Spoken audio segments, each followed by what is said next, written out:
ఎక్స్పర్ట్స్ను పిలుద్దాము, Telangana stake హోల్డర్స్ను పిలుద్దాము, ప్రభుత్వం వైపు నుంచి మా ఆలోచన, మా పాలసీ డాక్యుమెంట్ మేము ముందల పెడతాము. మా పాలసీ డాక్యుమెంట్లో ఏమైనా లోపం ఉన్నా లేకపోతే ఏమైనా సవరించేది ఉంటే కూడా మేము ఓపెన్ మైండ్తో ఉన్నాము. మేము వాటిని సవరించుకొని తెలంగాణ రాష్ట్ర రైతుల యొక్క హక్కులను శాశ్వతంగా ఎందుకంటే ఇప్పుడు లైన్స్ డ్రాప్ కాబోతున్నది, లా సెటిల్ కాబోతుంది. ఈ టైంలో మనం తేరుకోకపోతే, ఈ టైంలో మనం సరైన దిశగా దీన్ని ఒక విధానపరమైన ఆలోచనతో ముందుకు పోకపోతే తెలంగాణకు నష్టం జరుగుతుంది. కాబట్టి 40 సంవత్సరాల ప్రజా జీవితంలో సుదీర్ఘమైన అనుభవం కలిగిన చంద్రశేఖరరావు గారికి నేను సాదరంగా ఆహ్వానం పలుకుతున్నాను. ఎందుకంటే వారు ప్రధాన ప్రతిపక్ష నాయకుడు కూడా, వారు ప్రధాన ప్రతిపక్ష నాయకుడు. వారి ఆరోగ్యం బాగుండాలి, ప్రజా జీవితంలో ఉండాలి, వారు ప్రజలకు ఉపయోగపడాలని నేనంటే వాళ్ళ కొడుకు వచ్చింటాడు, ఆయన ఎందుకు వానికి రాడు, ఆయన రాడు, ఆయనతోనేం పని ఉందా? నేపాల్లో కూడా ఇట్లనే రాజ్యం రాలేదని చెప్పి AK-47 అని చెప్పి డిన్నర్ అని పిలిచిండు ఫ్యామిలీలు అందరినీ. AK-47 పెట్టి 16 మంది పడపడగాలు చేసిండు. ఇంక అందరూ వేరు కాబట్టి వాడు ఒకడే మిగిలిండు, వాడే రాజాడు నేపాల్కి. ఇట్లాంటివి ఆదర్శంగా తీసుకుంటారు. మేమేం చేస్తాం, మీ కుటుంబంలో ఏదైనా ప్రాబ్లం ఉంటే మీరు కూర్చోవాలి, కుటుంబ పెద్దలతోనో కుల పెద్దలతోనో కూర్చొని పంచాయతీ తెంచుకోవాలి. తమ్ముడు చెల్లెలకు పంచాయతీ ఉంటే, బావబామర్దులకు పంచాయతీ ఉంటే ఎవరినో ఒకరిని కుల పెద్దనో కుటుంబ పెద్దనో పిలుచుకొని పంచాయతీలు తెంచుకోవాలి. కానీ ఈ వీధి బాగాతోలేనే ఓ దిక్కు బావ, ఓ దిక్కు బామర్ది, ఇంకో దిక్కు చెల్లె, ఈయన గల్లీలంట ఆమె ఢిల్లీలంట.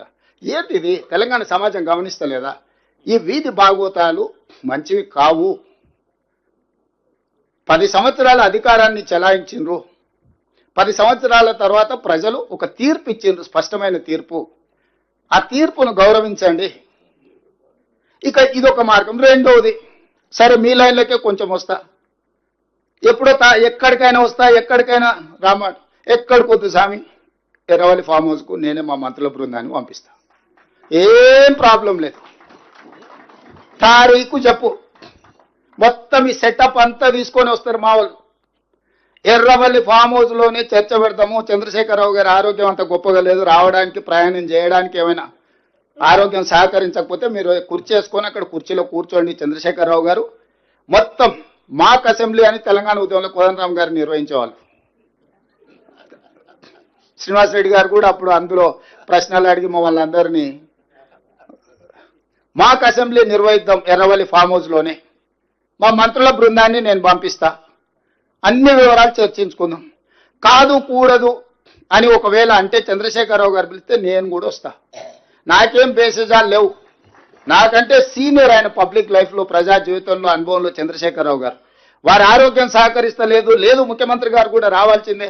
చర్చలు ముఖ్యమంత్రి లేకపోతే సమర్థవంతమైన అర్థవంతమైన చర్చలు జరగవు. ముఖ్యమంత్రి కూడా ఈ చర్చలు పాల్గొనాలి అని చంద్రశేఖరరావు గారు కోరుకుంటే ఎర్రవల్లి ఫామ్ హౌస్లో జరగబోయే ప్రజాప్రతినిధుల సమావేశానికి నేను కూడా వస్తాను. తారీఖు నిర్ణయించండి. క్లబ్బులు పబ్బులు అంటేనే మాకు కొంచెం ఇబ్బంది, మేము వాటికి దూరం మొదటి నుంచి, ఇప్పుడు కాదు చదువుకునేటప్పటి నుంచి కూడా క్లబ్బులకు పబ్బులకు దూరము. ఈ తెలంగాణ వచ్చినప్పటి నుంచి వాటి మీద ఎన్నో వైట్ ఛాలెంజ్లు చేసినాం. గంజాయికి డ్రగ్స్కు వ్యతిరేకంగా ఎన్నో నిర్ణయాలు తీసుకున్నాం. ఈగలని ఈ డ్రగ్స్ను నియంత్రించడానికి, గంజాయిని నియంత్రించడానికి